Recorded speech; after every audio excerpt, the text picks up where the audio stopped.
I don't think so, but I also think that we've got to be really careful what we do as supporters of the other side, that we make absolutely no political capital out of this at all. In fact, both sides should be careful about that. Obviously, it is a disgrace that people are trying to silence the voice of the former president. And as somebody that wants Kamala Harris to win, I'll be the first person to say that. We want to beat him at the ballot box. We do not want to beat him via a bullet. And the only thing that I can say that's good about it, first of all, his response was commendable. I don't have a problem with saying that. Second of all, it looks like the Secret Service got it together in ways that they very profoundly did not do the first time that he was I don't agree with that. I think one agent got it together.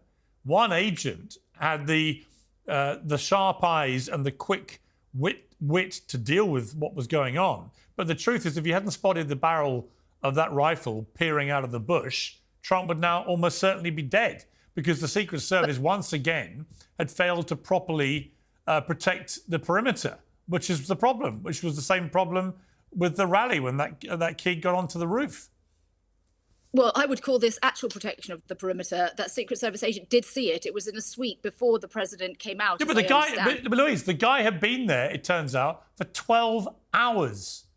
They found from his cell phone, he'd literally been waiting at the #1 vantage point where the media go at that golf course to photograph Trump when he plays golf, because it gives them, ironically, the cleanest shot. In fact, the only clean shot you can get at that course, apparently. That's where this guy waited for 12 hours without anyone from Secret Service doing anything to find him, notwithstanding the fact that every week he's in Florida, Trump plays on that golf course. And notwithstanding the fact that 7 weeks ago, he got shot in the head. Is playing so much golf during the middle of a presidential campaign. But wherever you set up a perimeter, Piers, it doesn't matter where it is, wherever you set up the perimeter, it doesn't matter where it is. People are going to go beyond that perimeter of safety, and they're going to try and take a shot at the president. Now, Joe Biden did increase Secret Service budget, agents on Trump, everything. They didn't set up a perimeter, Louise. They didn't set up any perimeter. Behind the perimeter, it is behind the perimeter of where a former president, gets safety. There was no perimeter. That's the point. We should be happy about the fact that they got him. They caught him. There was no loss of life, thank God. And for all it turns out, this guy is a complete and utter lunatic. He doesn't know where he is politically. He's just demented. He's got main character syndrome. Yeah, there he was. There he was. I want to bring in Jimmy. Jimmy Dore, I want to play some footage. This has just come in. This is footage of the suspect being apprehended by the police, the county police, who were acting on very good, quick-witted information from a member of the public who managed to photograph the car as it sped away from the golf club and got the number plate, the license plate, and they were able to then track the car very quickly and arrest this guy. But Jimmy, the truth is, Trump was shot 7 weeks ago. Everyone knows where he plays golf. And here's a guy waiting in a bush for 12 hours with an AK-47, a GoPro to film himself, and he came within 4 minutes, which is how far Trump was away from where he was situated and would have been going towards to play his shots on that hole, 4 minutes away from killing him. How has this happened? Well, if you look at, if this was a Muslim terrorist or an Arab, people would be asking, where did he get radicalized? So this guy's obviously been radicalized. I saw an interview he did 2 years ago. Newsweek interviewed him in Ukraine because he went from Hawaii, he's an American citizen, went from Hawaii to Ukraine to help recruit people to fight in the Ukraine war. And the way he describes the Ukraine war is like a child. He says it's good versus evil. He has no idea how the war started. He has no idea what the motivations are. He has no idea how it was provoked, but he sees it as a fight between an existential fight between good and evil. And where did he get that idea? From the corporate media in the United States, which has lied us into every war in my lifetime. He also, if you look at his Twitter feed, he repeats the exact same talking points that Donald Trump is a threat to democracy. So if you think someone's a threat to democracy, it almost makes it like the moral thing to do what he did. And where does he get those ideas? He gets them from the corporate media. He gets them from the establishment. Right, but let me play chicken and the egg, Jimmy, because you're jumping ahead here. You're presenting the egg argument, not the chicken. Because clearly this guy's unhinged. He used to vote Trump, then he turned on Trump. He's been all over the place politically. He's mentally unwell because he wants to kill somebody. But the chicken part of this debate is, knowing all this, Why on earth wasn't more done to stop a lunatic like him, armed Here's with an why, AK-47, getting so close to Trump?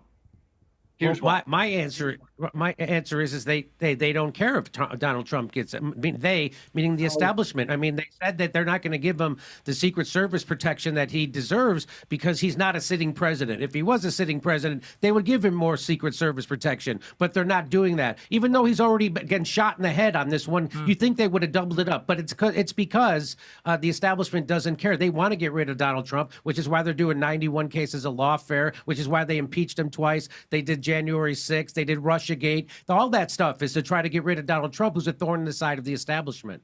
Okay, Joe Walsh, you don't agree with that. So respond. No, Pierce, I'll give you a real simple answer to your question.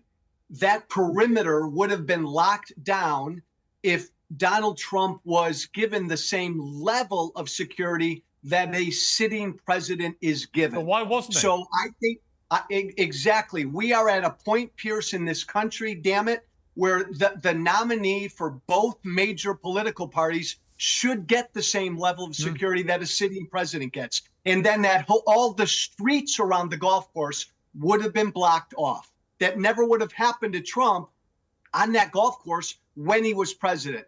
They should get the same amount of security. Okay. Period. Now, what about Jimmy's second point, the egg part of the argument, which is that actually what happened is this guy got radicalized. There's no doubt, if you look at some of the language he used in his more recent social media posts, he was replicating language directly coming from Kamala Harris about Trump being this existential threat to democracy and so on.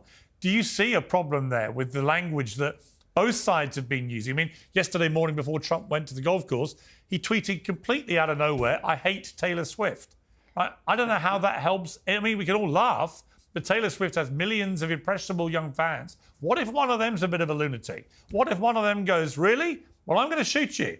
In other words, shouldn't it be incumbent on all candidates and everyone in the political world now, given 2 attempts on Trump's life, to dial everything down, to go back to debating issues, not saying things like, "I hate the biggest pop star in the world," or on the left, "Trump's the new Hitler"?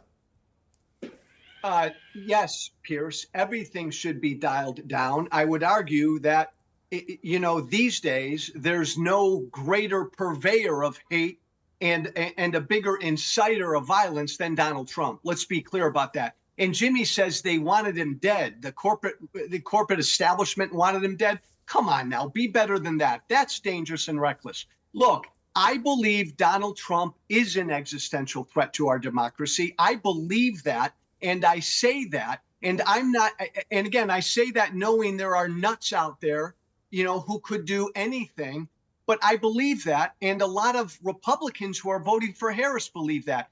Pierce, Donald Trump said an hour ago that he blamed Harris and Biden for their rhetoric that led to this latest attempt. And you know what Trump said?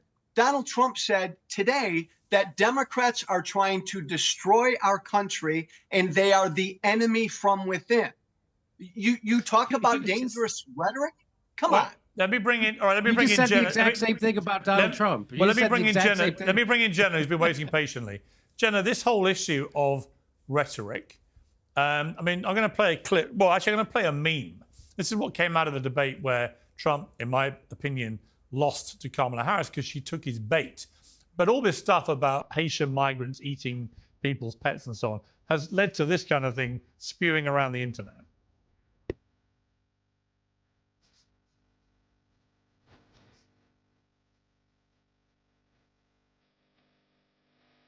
Eating the dogs, they're eating the cats. Eat the cat, eat the cat. They're eating the cats, they're eating the dogs. Eat the cat, eat the cat. They're eating the dogs. The people that came in, they're eating the cats. They're eating the pets of the people that live there. My dog was taken and used for food. So maybe he said that, and maybe that's a good thing to say for a city manager. I'm not taking this from but television. The people I'm on taking it from television the city saying manager. their dog was eaten by the people that went there.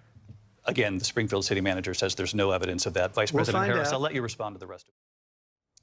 And there are thousands more like it. And on one level, they're all very amusing, Jenna. But on another level, is that really what Trump wanted to come out of that debate when he had in front of him on that stage a woman who, by most independent assessments, is the most left-wing, progressive, Democratic nominee in the history of American politics. Why on earth would you want what comes out of that debate to be that? Well, Donald Trump has now been shot at as many times as Kamala Harris has sat for interviews. So regardless of the debate, I think Americans need to ask ourselves why the 2024 election is now at this point. And listen, there is plenty of rhetoric that I disagree with from Donald Trump. There are plenty of ways that I think his campaign could do better. The Taylor Swift remark was just pointless. He should have gone after the Swifties saying, hey, I'm actually the one that is going to protect the borders. And when Taylor Swift has concerts in America, you don't have to worry about terrorist attacks like Hamas in Vienna and actually canceling her concerts. But he isn't doing that. He is going for the media soundbite. And this goes to your overall question, Piers, about rhetoric.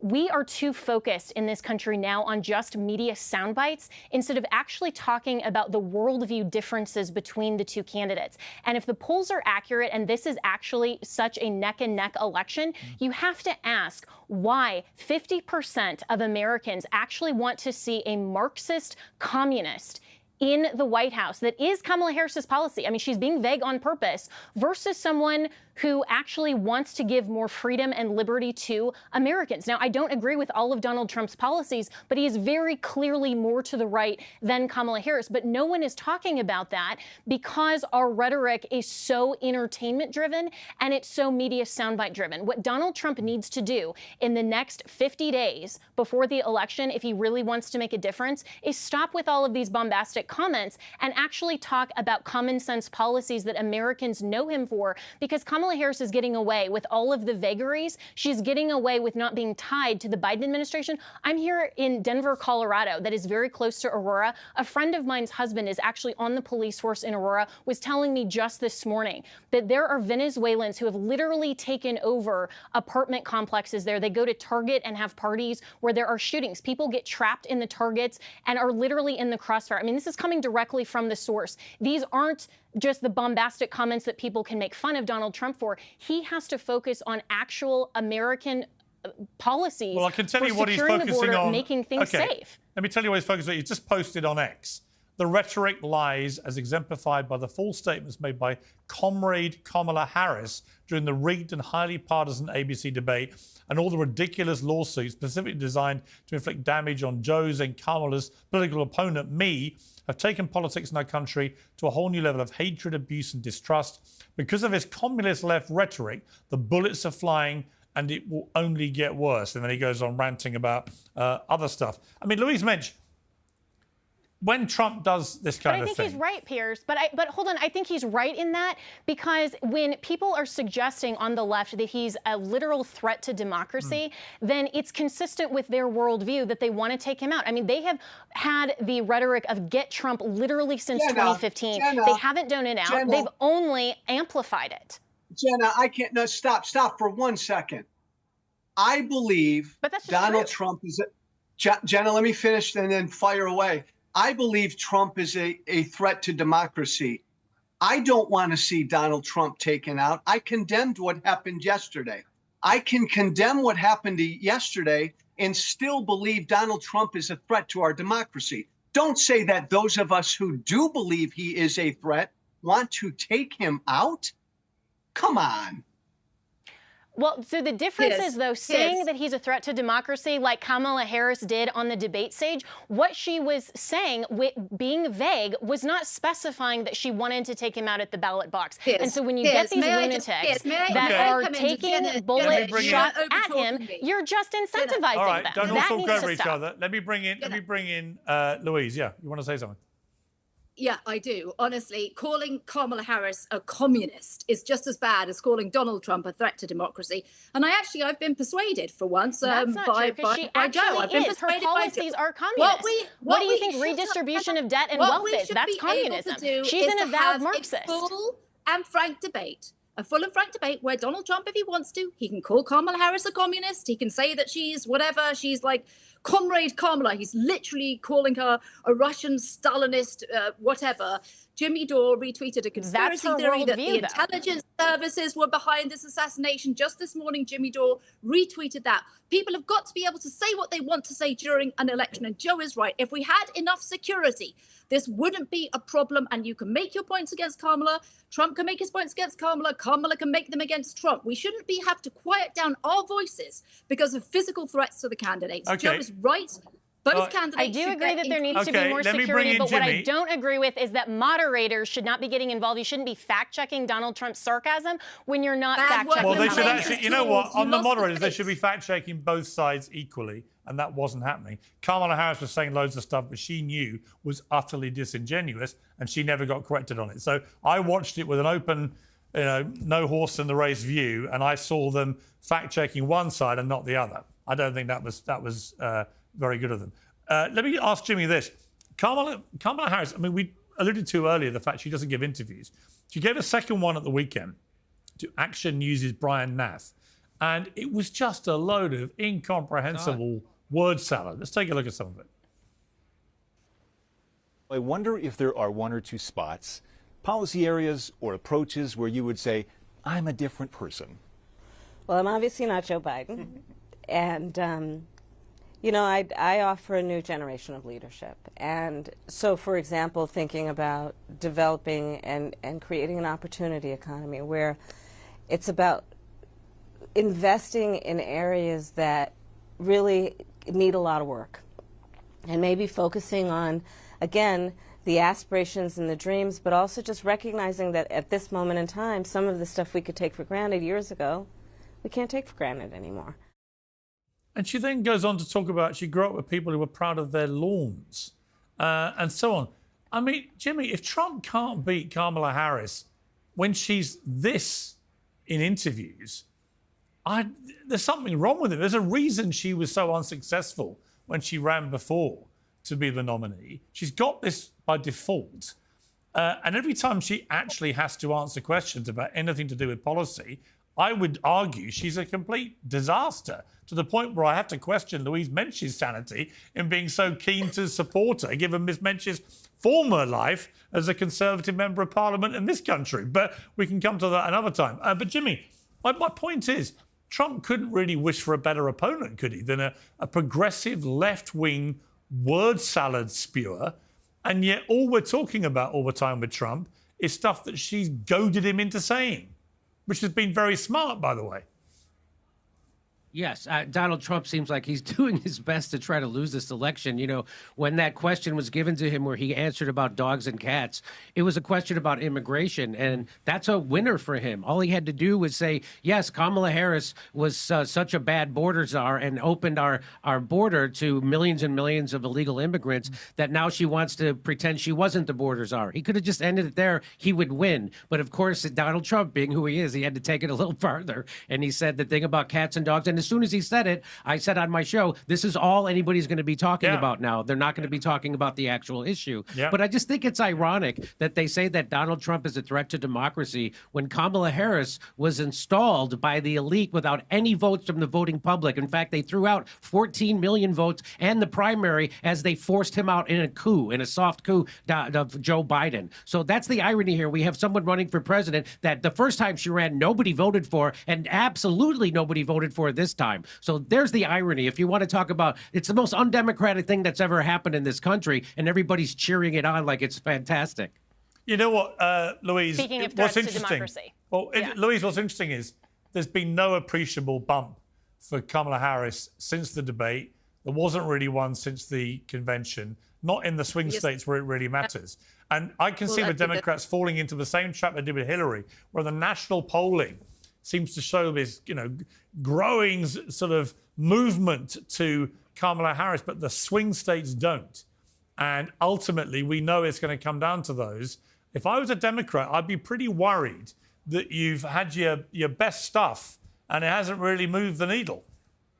No, there was a big bounce for her after the convention, but there was a bigger bounce after the debate. We're talking about +5, +6, +4. Some of those are outside the margin of error. Anybody that knows anything about polls knows that likely voters matter a lot the registered voters, and also the swing state polling has been very, very good. I mean, there was an Iowa poll that showed Donald Trump up 4 points. The previous poll showed him up 18 points on Joe Biden. Now, he's not going to take Iowa, but that's a big swing he should be worried about.